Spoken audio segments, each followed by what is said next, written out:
Hello दोस्तों, कैसे हैं आप सब।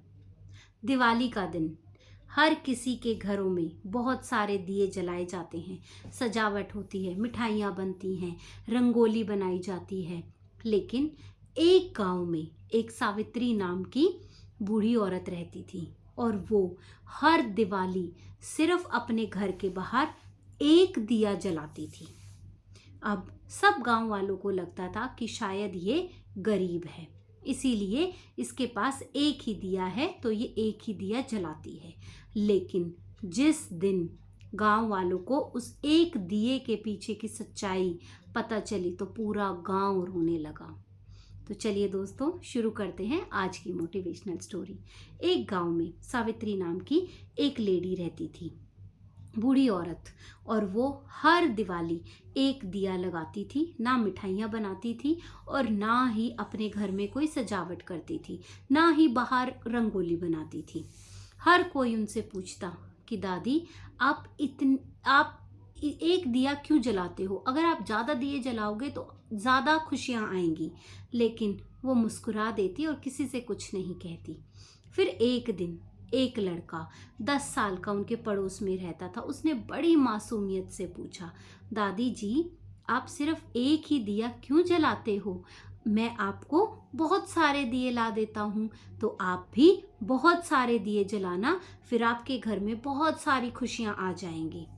अब दादी पहले तो सावित्री जी चुप रही, लेकिन फिर सावित्री जी ने बड़े प्यार से उसके सर पे हाथ फेरा और कहा, बेटा आओ, तुम्हें एक कहानी सुनाती हूँ। तब उसने बताया कि 18 साल पहले मेरा बेटा अर्जुन शहर में चला गया था और वो उसको वहाँ पे नौकरी मिल गई थी। अब अर्जुन ने ये बोला कि मैं माँ दिवाली पे पक्का आऊँगा, इसीलिए मैं ये एक दिया जलाती हूँ। ये दिया रोशनी के लिए नहीं है, ये दिया है उम्मीद का दिया। मतलब किसी के आने की उम्मीद को जगा के रखता है। अब सब लोग उस बच्चे के साथ सावित्री जी की कहानी सुन रहे थे। सबकी आंखों से आंसू बहने लगे कि ऐसा भी होता है। हम सब तो कुछ और ही सोच रहे थे, लेकिन यहाँ तो कहानी कुछ और ही निकली। अब सावित्री जी ने आगे कहा कि बेटा, वो हर बार फोन करता और फिर मुझे कहता, माँ इस दिवाली पे मैं पक्का आऊँगा। लेकिन फिर कुछ ना कुछ काम आ जाता और धीरे धीरे काम बढ़ता चला गया। और एक दिवाली उसने मुझे फ़ोन किया, मैं आ रहा हूँ। और फिर उसी दिन उसकी कंपनी ने उसे विदेश भेज दिया। और उसके बाद धीरे धीरे करके फ़ोन कम होने लगे और अब तो फ़ोन भी आने बंद हो गए हैं। ये कहानी सुनकर सब गांव वालों की आंखों में आंसू भर गए थे। सब यही सोचने लगे कि कितना बुरा हो रहा है। पता नहीं एक बूढ़ी माँ की उम्मीद कब तक जागी रहेगी। सब लोगों ने उस दिन लक्ष्मी माता के सामने प्रार्थना की कि हे लक्ष्मी माँ, आप सावित्री जी की ज़रूर सुनना, उसकी प्रार्थना ज़रूर सुनना, क्योंकि वो भी डिज़र्व करती है उसका बेटा उससे मिलने आए। अब सावित्री जी ने सबको अपनी कहानी सुना दी। अब उसने कहा कि मैं सिर्फ एक ही दिया इसीलिए लगाती हूँ क्योंकि ये दिया है उम्मीद का दिया। ये दिया रोशनी करने के लिए नहीं लगाती। अब उस बच्चे ने बड़ी ही मासूमियत से पूछा कि दादी, अगर मान लो आपका बेटा कभी वापस आया ही नहीं और वो वहीं रहने लग गया, फिर आप क्या करोगी? तो दादी ने कहा, बेटा उम्मीद तब तक कायम रहती है जब तक हमारा दिल धड़कता है। इसीलिए उम्मीद की किरण हमें कभी भी नहीं छोड़नी चाहिए। उम्मीद अगर आप रखोगे तो एक ना एक दिन वो ज़रूर पूरी होती है। और मुझे भी ऐसे लगता है कि मेरा बेटा एक दिन दिवाली पे ज़रूर आएगा। अब ये सारी बातें होने के बाद में वो सब अपने अपने घर चले गए। वो बच्चा भी अपने घर चला गया। सावित्री जी ने भी अब जो दिया था वो हल्का हल्का टिमटिमाने लगा, लेकिन फिर भी जलता रहा। और अब सावित्री जी ने भी दरवाज़ा बंद करके अपने घर में बैठ गई। फिर उनको एक आहट सुनाई दी। सावित्री जी को लगा फिर से गांव में से कोई आ गया होगा, लेकिन जब दरवाज़ा खटखटाया गया और दरवाज़ा खोला गया, तब सावित्री जी ने देखा एक सफ़ेद बालों वाला लड़का सामने खड़ा है। एक आदमी सामने खड़ा है और उसकी आंखों में आंसू हैं।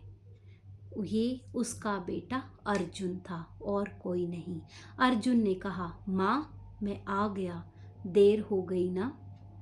अब सावित्री जी 2 मिनट उसको देखती रही दरवाजे की तरफ, और फिर वो दोनों बहुत रोए और एक दूसरे के गले लग गए।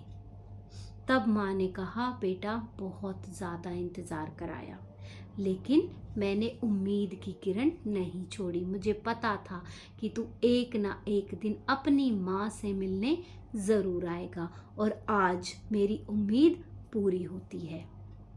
तो बेटा तूने बहुत अच्छा किया। अब दोस्तों, अब आप लोगों ने इस कहानी से क्या सीखा? तो अब आपको यही देखना है कि हर किसी के घर में दिए सिर्फ और सिर्फ रोशनी के लिए नहीं लगाए जाते। कहीं कहीं के दिए जो है वो एक उम्मीद की किरण होते हैं।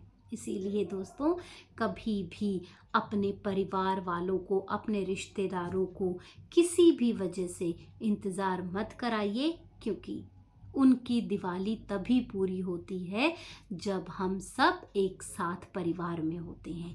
त्योहार तभी अच्छे लगते हैं जब पूरा परिवार एक साथ होता है। कभी कभी हम सब अपने काम में इतने व्यस्त होते हैं कि नहीं आ पाते, नहीं जा पाते, लेकिन कोशिश करिए कि त्योहार हम अपने परिवार के साथ ही मनाएं, क्योंकि माँ बाप के पास जब वो बड़े हो जाते हैं तो बच्चों के अलावा उनके पास कुछ नहीं रहता। इसीलिए दोस्तों, ध्यान रखिए कि अपने परिवार की समय रहते कदर कीजिए, और समय रहते अपने परिवार के साथ मेल जोल बढ़ा के और उनके साथ त्योहार मनाते रहिए। अब उस दिन सावित्री जी इतनी खुश हुई कि वो पूरी रात नहीं सोई, मिठाई बनाई, नए कपड़े उसने बहुत पहले खरीद के रखे थे, फिर वो कपड़े निकाले अपने बेटे के लिए, और वो इतनी खुश हुई कि जैसे उसकी दिवाली आज पूरी हुई। 18 साल बाद उसकी दिवाली पूरी हुई। तो आप लोग भी ऐसा कभी मत करना, अपने माँ बाप के साथ त्योहार मनाते रहो और दिवाली, होली सब कुछ मनाते रहो। खुशियाँ एक दूसरे के साथ बांटते रहो। खुशियाँ बांटने से दुगनी होती हैं, कम नहीं होती। आजकल सबको लगता है कि हम शहर में आ गए, हमारी लाइफ बहुत बिजी हो गई है, लेकिन अपने बिजी शेड्यूल में से अपने परिवार के लिए, अपने माँ बाप के लिए ज़रूर समय निकालें और उनके साथ में छोटी छोटी सेलिब्रेशंस ज़रूर रखें, यादें बना के रखें, क्योंकि उनके जाने के बाद आपके पास सिर्फ और सिर्फ यादें रह जाएंगी और कुछ भी नहीं। तो दोस्तों, ये थी हमारी आज की मोटिवेशनल स्टोरी। आई होप आप लोगों को मेरी मोटिवेशनल स्टोरी पसंद आई होगी। अगर आप लोगों को मेरी मोटिवेशनल स्टोरीज पसंद आती हैं तो मेरे चैनल को लाइक करो, मेरे चैनल को सब्सक्राइब करो, वीडियोस को लाइक करो और कमेंट करके ज़रूर बताना। अगर आपको भी किसी और टॉपिक पे कोई वीडियो चाहिए। आज के लिए इतना ही। कल हम फिर मिलेंगे एक नई वीडियो के साथ, एक नए कंटेंट के साथ। तब तक के लिए Radhe Radhe, take care, bye bye.